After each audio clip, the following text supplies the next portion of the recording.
नमस्कार मित्रांनो, आजचा जो आपला टॉपिक आहे how to crack assistant town planning exam that is ATP 2022.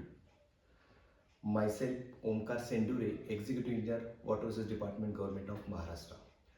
तर कशा पद्धतीने ATP क्रॅक करायची त्या संदर्भात आज आपण बोलणार आहे. सुरुवातीला काही जनरल इन्फो देईन आणि त्यानंतर मला जे सांगायचं आहे ॲनालायसिस वगैरे ते बोलायचं आहे. चलो. तर ह्या माझ्या काही अचिव्हमेंट्स आहेत आणि काही हॉबीज आहेत. मला मोटिवेट आणि गाईड करायला खूप आवडतं. टीचिंग माझं पॅशन आहे. आतापर्यंत जवळजवळ 83+40 ऑफिसरांना घडवण्यामध्ये माझा मोलाचा वाटा आहे. तर चला बघूया. On behalf of Vidyasagar academy and career development centre I welcome you all. तुम्हाला भविष्यामध्ये ATPमध्ये काहीही शंका असेल आणि ती जर विचारायची असेल तर तुम्ही डायरेक्टली मला व्हॉट्सॲप थ्रू कॉन्टॅक्ट करू शकता. हा जो माझा नंबर आहे तो नोट डाऊन करू शकता. 9613991008. ओनली व्हॉट्सॲप तुम्ही मला करू शकता आणि ज्या काही तुमच्या शंका आहेत त्या विचारू शकता. पण शंका थोड्या क्वालिटीच्या आपण असाव्यात. चला तर डिस्कस करूया. सुरुवातीला त्या ठिकाणी मी नंबर ऑफ वॅकन्सीज जर बोलल्या तर टाउन प्लॅनरच्या मित्रांनो 18 वॅकन्सीज आहेत. असिस्टंट टाउन प्लॅनरच्या 138 वॅकन्सी आहेत. आणि क्वालिफिकेशनचा जर विचार केला तर मिनिमम BE सिव्हिल किंवा आर्किटेक्चर असणं अपेक्षित आहे किंवा अर्बन प्लॅनिंगमध्ये जरी तुमचं बॅचलर झालं असेल तरीसुद्धा या ठिकाणी चालणार आहे. त्यानंतर एक गोष्ट लक्षात ठेवायची आहे की कॅन्डिडेट्स जे सध्या लास्ट इयरला आहेत ॲपिरिंगवाले BE परस्यू करणारे तर त्यांना मात्र या ठिकाणी ही एक्झाम देता येणार नाही. Not eligible. The pattern of exam म्हटलं तर ऑलरेडी तुम्हाला माहीत आहे की ऑब्जेक्टिव्ह टाईप असणार आहे. 100 क्वेश्चन्स असणार आहेत. 200 मार्कासाठी असणार आहे. साधारण ड्युरेशनचा मित्रांनो विचार केला तर 1 तासाचा ड्युरेशन असणार आहे. आणि इंटरव्ह्यू याच्यामध्ये असणार आहे. 2 टप्प्यामध्ये ही एक्झाम होणार आहे. एक तुमची रिटर्न एक्झाम, मेन्स डायरेक्ट आणि इंटरव्ह्यू. तर 50 मार्कासाठी त्या ठिकाणी असणार आहे इंटरव्ह्यू. म्हणजे टोटल सिलेक्शन तुमचं या ठिकाणी 250 पैकी असणार आहे. आणखी एक महत्त्वाची गोष्ट तुम्हाला माहीत असू दे की इंटरव्ह्यूसाठी तुम्हाला मित्रांनो मिनिमम 21 मार्क तरी पडणं अपेक्षित आहे 50 पैकी. तर आता बऱ्याच जणांच्या मनामध्ये विचार आला असेल की how to crack ATP exam. तर ही स्लाइड या ठिकाणी महत्त्वाची आहे की ATP क्रॅक करायची असेल तर काय गोष्टी महत्त्वाच्या आहेत. तर एक पॉईंट्स आपण या ठिकाणी डिस्कस करूया. तर सगळ्यात पहिला तुम्हाला पॉईंट नंबर 1 जो आहे तो पहिला सिलेबस जो आहे तो व्यवस्थित समजावून घ्या. त्यानंतर तुम्हाला या ठिकाणी जे छोटे छोटे टॉपिक्स असतील ते या ठिकाणी कव्हर करणं जास्त गरजेचं आहे. कारण कधीही एकदम मोठा टॉपिक स्टार्ट केला तर तुमचा ATP मधला इंटरेस्ट कमी होऊ शकतो. मेन जर पिलार तुम्हाला ह्या ATPला जिंकण्यासाठी, मिशन ATP क्रॅक करण्यासाठी महत्त्वाचे असतील तर 4 पिलर माझ्या दृष्टीने महत्त्वाचे आहेत. एक आहे तुमचा MRTP, दुसरा आहे तुमचा व्हॅल्युएशन, तिसरा या ठिकाणी आहे सायन्स आणि चौथा पार्ट या ठिकाणी आहे GS. तर हे 4 महत्त्वाचे पिलर या ठिकाणी मी मानतो की जे ATP होण्यासाठी फार गरजेचे आहेत. सोबत मग छोटे छोटे पिलर्स आहेत ते तुम्ही ॲडिशनल तुम्हाला करावे लागणार आहे. ATPचा आणि MES प्रीचा जर विचार केला तर सिलेबस कम्पेरेटिव्हली लेस आहे ATPचा. कमी ड्युरेशनमध्ये तुम्हाला ATPचा प्रिपरेशन करणं शक्य आहे. कारण MPSC मेन्सचा आणि प्रीचा जर विचार केला तर प्रीमध्येच मित्रांनो MPSC प्रीच्या सिव्हिल इंजिनिअरिंगमध्ये जवळजवळ 8 कंपोनंट आहेत आणि मेन्समध्ये 20 मेन्सचे सब्जेक्ट्स आहेत. तर साधारण तुम्हाला जवळजवळ 28 सब्जेक्टची तयारी करावी लागते, ज्याच्यामध्ये प्री क्वालिफाय झाल्यानंतर मेन्स आणि मग इंटरव्ह्यू. तर त्या विषयावर न जाता याचा जर कंपॅरिझन केलं तर निश्चितच हा सिलेबस कम्पेरेटिव्हली लेस आहे. माझं असं वैयक्तिक मत आहे, मागच्या वर्षीचा जर अंदाज घेतला तर साधारण 140 ते 150 दिवसानंतर ॲड पडल्यानंतर एक्झाम झाली होती. त्यामुळे मला असं पर्सनली वाटतंय की ही एक्झाम साधारण ॲड पडल्यानंतर जी आता पडलेलीच आहे ते 2.5 ते 5 महिन्याच्या कालावधीपर्यंत कधीही एक्झाम होऊ शकते. मग ती 2.5 महिन्यानंतर लगेच होऊ शकते, 3 महिन्यानंतर होऊ शकते, 4 महिन्यानंतर होऊ शकते आणि साधारण 5 महिन्यानंतर होऊ शकते.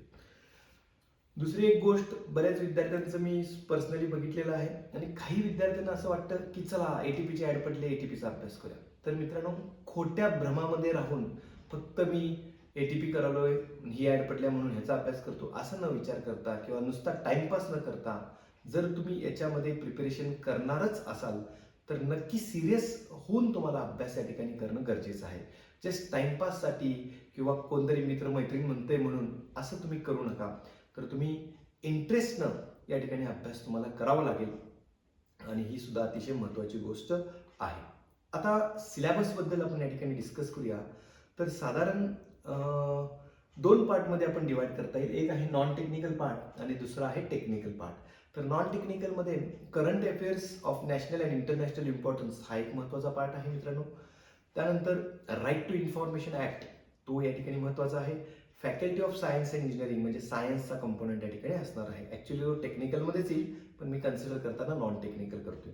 याचा कोर टेक्निकल जो आहे तो मित्रांनो सेक्शन ए आणि सेक्शन बी. सेक्शन ए मध्ये सगळं प्लॅनिंग बाबतीत असणार आहे, ज्याच्यामध्ये तुमचं RP, DP, TPS, town planning scheme, building permissions, special townships ह्या बऱ्याच गोष्टी याच्यामध्ये असणार आहेत. आणि सेक्शन बीचा जर विचार केला मित्रांनो तर व्हॅल्युएशन हा कम्पेरेटिव्हली व्हॉल्यूम वाईज पण कमी आणि स्कोरिंग सब्जेक्ट या ठिकाणी आहे, स्कोरिंग सेक्शन म्हणता येईल आहे. चल त्यानंतर हे एक महत्त्वाचं आहे जे प्रिव्हियस क्वेश्चन पेपर अनालिसिस हे तुम्हाला माहीत असणं गरजेचं आहे. साधारण मी 2013 DTPचा, 2013 ATPचा आणि 2018 ATPचा पेपर अनालिसिस केलेला आहे आणि त्यातनं माझ्या असं लक्षात येते किंवा तुम्ही हे अनालिसिस केलं तर लक्षात येईल की RTI मित्रांनो साधारण 2-2 क्वेश्चन्स आलेले आहेत, म्हणजे 4 मार्काचं वेटेज त्याचं आहे, म्हणजे 2% आउट ऑफ 100. करंट अफेअर्स साधारण मित्रांनो 11-10-11 अशी 10ची ॲव्हरेज रेंज आहे. सायन्स मित्रांनो 15-15 क्वेश्चन्स या ठिकाणी आलेले आहेत.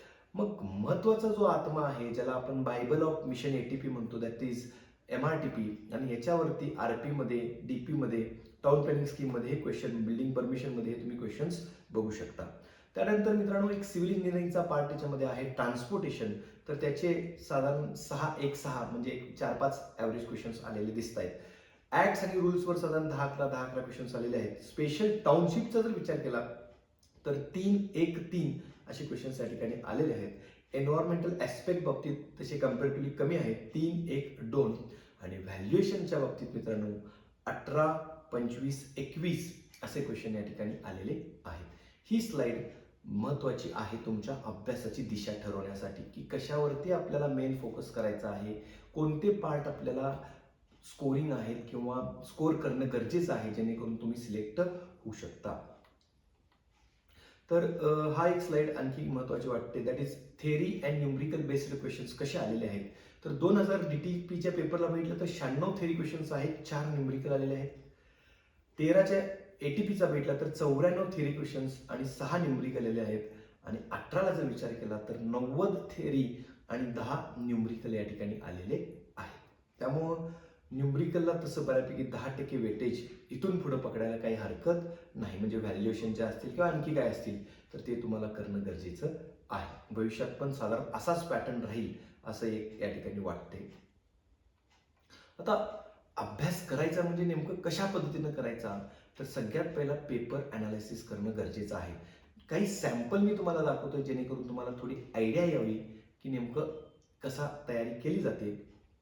तर सॅम्पलमध्ये पहिला बायबल ऑफ ATP मी मगाशीच म्हटलं 2022 साठी, that is Maharashtra regional and town planning act 1966. तर हे तुम्ही बघू शकता स्क्रीनवरती, ॲज मॉडिफाईड अप टू 18 मे 2018. आता सध्या डिपार्टमेंटमध्ये MRTP टाउन प्लॅनिंग डिपार्टमेंटमध्ये साधारण हा या ठिकाणी ॲक्ट वापरला जातो. त्यामुळे घेताना तुम्ही प्रिंट वगैरे घेत असाल तर 2018चा तुम्ही नक्की अप टू मॉडिफाय जो झालेला आहे त्या 2018 पर्यंत तो घेणं अपेक्षित आहे. कारण काही छोटे मोठे चेंजेस तोच क्वेश्चन MPSCला या ठिकाणी असू शकतो. त्यामुळे नेहमी अपडेटेड वापरलेलं कधीही चांगलं आहे. आता बघा MRTP सेक्शन 124H जर बघितला तर ATPचाच क्वेश्चन मी 2018चा सांगतोय की नो अपील अगेन्स्ट अशा पद्धतीचा क्वेश्चन आहे. डिटेल तुम्ही वाचून घ्या. आणि हा क्वेश्चन आला होता मित्रांनो सेक्शन 124H मधून.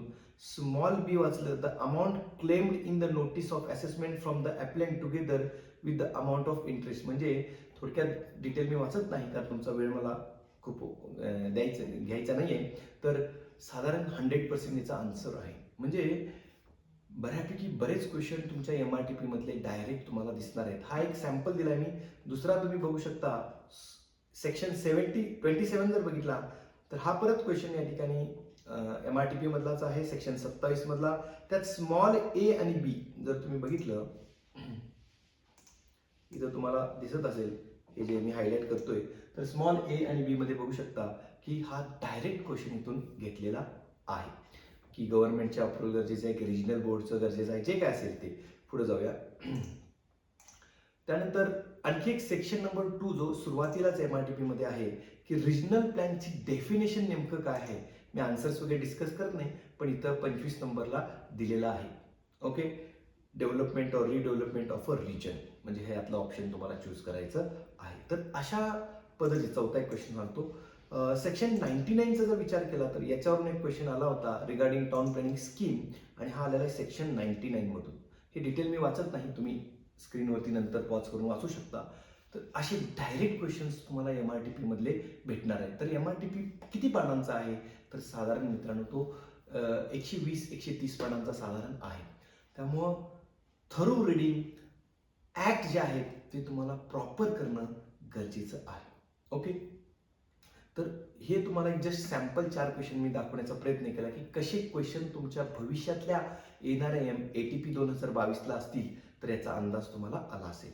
ओके, काही गोष्टी फॅक्च्युअल डाटा ओरिएंटेड असतील, डेफिनेशन डायरेक्टली, काही गोष्टी कन्सेप्च्युअल बेस्ड असतील, आणि काही गोष्टी या ठिकाणी थोडेसे ॲनालायटिकल ओरिएंटेड या ठिकाणी असणार आहे. तर सगळं कॉम्बो तुम्हाला या ठिकाणी करावं लागणार आहे. आता बघा, व्हॅल्युएशनसाठी रेफरन्स बुक मला सांगावं असं वाटते. म्हणजे MRTP हा सगळ्यात महत्त्वाचा तुमचा रेफरन्स बायबल जो आहे तो वाचायचा आहे, प्रॉपर अंडरस्टँड करायचा आहे, प्रत्येक सेक्शन समजावून घ्यायचा आहे, कारण कोणत्या सेक्शनवर क्वेश्चन येईल याची काही गॅरंटी नाही आहे. त्यानंतर reference book for valuation second part देतोय व्हॅल्युएशन. तर इथं एस्टिमेटिंग अँड कॉस्टिंग जे आहे या ठिकाणी BN दत्ता यांचं तुम्हाला वापरायचं आहे. दुसरं या ठिकाणी आहे चक्रवर्ती यांचं तुम्ही वापरू शकता. आणि काही प्रोफेशनल प्रॅक्टिस लोक वापरतात ते रोशन नामावती, हे सुद्धा तुम्हाला बुक वापरावं लागू शकतं. जिथं जिथं जे गरजेचं आहे ते वापरणं गरजेचं आहे. मी 3 सोर्स दिलेले आहेत. फक्त एकाच पुस्तकातनं करू अशी तुमची शंका असेल तर शक्यतो 3ही वापरलेले कधीही चांगलं. नवीन काय ॲडिशनल असेल तर त्यातनं तुम्ही करू शकता. आता व्हॅल्युएशनच्या सोर्स बाबतीत म्हटलं मित्रांनो, तर ATP टेबल नंबर 1 मधनं 2018ला एक क्वेश्चन आला होता. The amount receivable at the end of 2 years, the rate of interest 10% वगैरे दिले. तर अशा व्हॅल्युएशन टेबल्स या ठिकाणी आहेत, त्यातून हा क्वेश्चन आलेला आहे. ॲक्च्युली ह्या ज्या नोट्स आहेत त्या घोलप सरांच्या आहेत. तर प्रोफेसर घोलप सरांनी खूप छान या ठिकाणी VSAच्या विद्यार्थ्यांना शिकवलेलं आहे. त्याचे एक स्क्रीनशॉट मी शेअर करतोय. तर ते तुम्हाला स्टँडर्ड बुकमध्ये वगैरे मिळून जाईल. फक्त कन्सेप्ट समजावून घेणं गरजेची आहे. तर या ठिकाणी दुसरं बघितलं तर हा टेबल नंबर 2 मध्ये आला होता. Present value of one receivable after 10 years is at 4% वगैरे. तर हा टेबल नंबर 2 मध्ये डायरेक्ट या ठिकाणी रिलेशन आहे. तर हे तुम्हाला न्यूमरिकल्स वगैरे जे असतील ते जमणं गरजेचं आहे. आता स्पेशली व्हॅल्युएशन झालं, MRTP झालं. सायन्सचा जर विचार केला तर मित्रांनो, जनरल सायन्ससाठी डॉक्टर सचिन भस्के हे बुक खूप स्टँडर्ड आहे, जे तुमच्या MPSCच्या वेगवेगळ्या एक्झामसाठी वापरलं जातं, राज्यसेवा एक्झामला वापरलं जातं, काही ठिकाणी UPSCला पण वापरलं जातं. तर हा एक ऑप्शन चांगला आहे की NCERT बेस्ड क्वेश्चन्स बऱ्यापैकी येतात आणि ते तुम्हाला माहीत असणं अपेक्षित आहे. दुसरा एक ऑप्शन मी या ठिकाणी सजेस्ट करू शकतो तुम्हाला, अनिल पोलते साहेबांचं या ठिकाणी तुम्ही बुक वापरू शकता. आणि तिसरा ऑप्शन या ठिकाणी आहे that is one line approach, किरन्स. तर हे सुद्धा एक थर्ड ऑप्शन म्हणून मी ठेवू शकतोय. जरी मी या ठिकाणी 3 आणि आणखी 2 फुटं दाखवणार आहे, ते जरी दाखवत असलो तरी सोर्स लिमिटेड ठेवणं सुद्धा तितकंच गरजेचं आहे. ज्यांच्याकडे जे आहे त्या पद्धतीनं तुम्ही करू शकता. ज्यांनी आणलं नाही त्यांनी डॉक्टर सचिन भस्के यांना फर्स्ट प्रेफरन्स देऊ शकता, असं माझं पर्सनल मत आहे.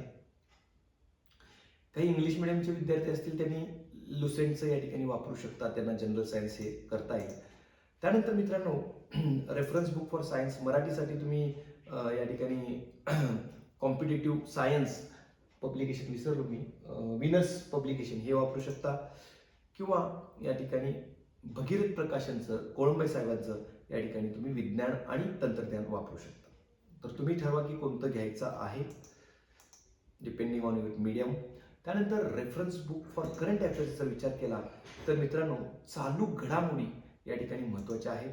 तर चालू घडामोडीसाठी सिम्प्लिफाईड याचं तुम्ही नक्की वापरायला काही हरकत नाही, किंवा दुसरा ऑप्शन तुमच्याकडे आहे लोकसेवा पब्लिकेशनचं तुम्ही वापरायचं आहे, इयरबुक 2022. ओके, चलो. तर काही पॉईंट्स तुम्हाला या ठिकाणी नोट करायचे असतील तर there may be slight change in syllabus, कारण मित्रांनो सिलेबसमध्ये थोडाफार चेंजेस होण्याची शक्यता आहे, तर तो होऊ शकतो. त्यानंतर मित्रांनो मे बी कदाचित ते जे लँड ॲक्विजिशन 2011 ड्राफ्ट कॉपी वगैरे ते जाऊ शकतं. परांजपे स्कीमच्या बाबतीत, परांजपे रिपोर्टच्या बाबतीत ते चेंज होऊ शकतो, किंवा रेरा ॲक्टबद्दल सुद्धा ॲडिशन काहीतरी इंट्रोटाईप होऊ शकतं. GS मधनं सुद्धा तो क्वेश्चन येऊ शकतो. BE फायनल इयर स्टुडंट जे आहेत ते सध्या मित्रांनो एलिजिबल नाहीत त्या एक्झामसाठी. त्यानंतर महत्त्वाचा पॉईंट आहे थरो रीडिंग अंडरस्टँडिंग, हे महत्त्वाचं आहे. तुम्हाला प्रॉपर अंडरस्टँडिंग असणं गरजेचं आहे. ATP सिलेबस जरी छोटा असला, लगेच मोहात पडून मी ATP स्टार्ट करतो असा विचार न करता, आपली ॲबिलिटी, आपल्याला जे काही जमणार आहे आणि आपण कितपत कष्ट घेणार आहे ते बघून तुम्ही या ठिकाणी डिसाईड करणं गरजेचं आहे. दुसरे एक आणखी काही मुलांना या ठिकाणी असतं की प्री करू का ATP करू, तर हा पर्सनल डिसिजन तुम्हालाच घ्यावा लागेल की प्री करायचं आहे की ATP. पण ज्यांना दोन्ही एक्झाम्स क्रॅक करायचं डोक्यात असेल त्यांच्यासाठी मात्र माझं एक सजेशन राहील की तुम्हाला डेली 13 ते 14 तास अभ्यास करणं गरजेचं आहे. मग साधारण 8 ते 9 तास तुम्ही प्रीला द्यावं लागेल आणि उरलेले 4 तास 5 तास तुम्हाला ATPला द्यावं लागेल. इतकं बॅलन्सिंग किंवा इतके ॲडिशनल एफर्ट्स घेतल्याशिवाय तुम्हाला दोन्ही एक्झामची तयारी करता येणार नाही. मी 8 तास करतो आणि प्री आणि ATP करतो मित्रांनो, you are going in wrong direction. दोन्ही सुद्धा होणार नाही. त्यामुळे माझा हॉनेस्टली ओपिनियन आहे, ज्यांची कष्ट करण्याची ॲबिलिटी किंवा क्षमता जास्त आहे त्यांनी ह्या दोन्हीचा विचार करावा. ज्यांना फक्त ATP फोकस करावं असं वाटतंय, शेवटी अंतर्मन काय म्हणतं की माझं मन काय म्हणतं की मला ATP करायचं आहे, तर त्यांनी ATPलाच फोकस करा. आणि ज्यांना वाटतं की नाही सर मला प्री करायचं आहे, त्यांनी प्रीलाच फोकस करायचा आहे. त्यामुळे ही शंका क्लिअर झाली असेल. किंवा काही जण असे सुद्धा सिव्हिल इंजिनियर्स आहेत की ज्यांना JEE एक्झाम्सवरती फोकस करायचं आहे, तर त्यांनी JEE एक्झाम्सवरती पण PWDची असेल, WRDची असेल किंवा आणखी काही एक्झाम्स JEEच्या होणाऱ्या असतील भविष्यात, तर त्याच्यावरती फोकस करायला, BMC असेल तर त्याच्यावरती फोकस करायला हरकत नाही. तुम्ही तुमचं टार्गेटपासून डेविएट होऊ नका. जे करताय ते मनापासून करा आणि इंटरेस्टनं करणं गरजेचं आहे. तर हे काही विद्यासागरचे सक्सेस आयकॉन्स 2018च्या बॅचमध्ये होते. जवळजवळ 7 ऑफिसर्स, त्यानंतर 24 ॲस्पिरंट्स मॉक इंटरव्ह्यूमधून झाले होते आणि 31 ॲस्पिरंट्स या ठिकाणी टोटल सिलेक्ट या ठिकाणी झालेले आहेत. दिस इज जस्ट फॉर इन्फो. तुम्हाला काय माहिती पाहिजे असेल तर ह्या तिन्ही नंबरला तुम्ही कॉल करून विचारू शकता, पवित्रा मॅडम यांना कॉन्टॅक्ट करू शकता. तुम्हाला डायरेक्ट मला काही मेल वगैरे टाकायचं असेल तर guidance@omkarsendure.com याच्यावरती मेल टाका, मी नक्की तुम्हाला रिप्लाय देईन. त्यानंतर टेलिग्राम चॅनल तुम्हाला जर जॉईन करायचं असेल तर तुम्ही जॉईन करू शकता. आणि पर्सनली डायरेक्ट माझ्याशी टचमध्ये राहण्यासाठी तुम्ही या खालचा जो नंबर आहे त्या नंबरला व्हॉट्सॲप करू शकता. दॅट्स इट मित्रांनो, ऑल दी बेस्ट. तुम्हाला Vidyasagar academy career development centre पुणेच्या वतीने खूप साऱ्या शुभेच्छा. जी एक्झाम तयारी करताय ती खूप छान पद्धतीनं करा.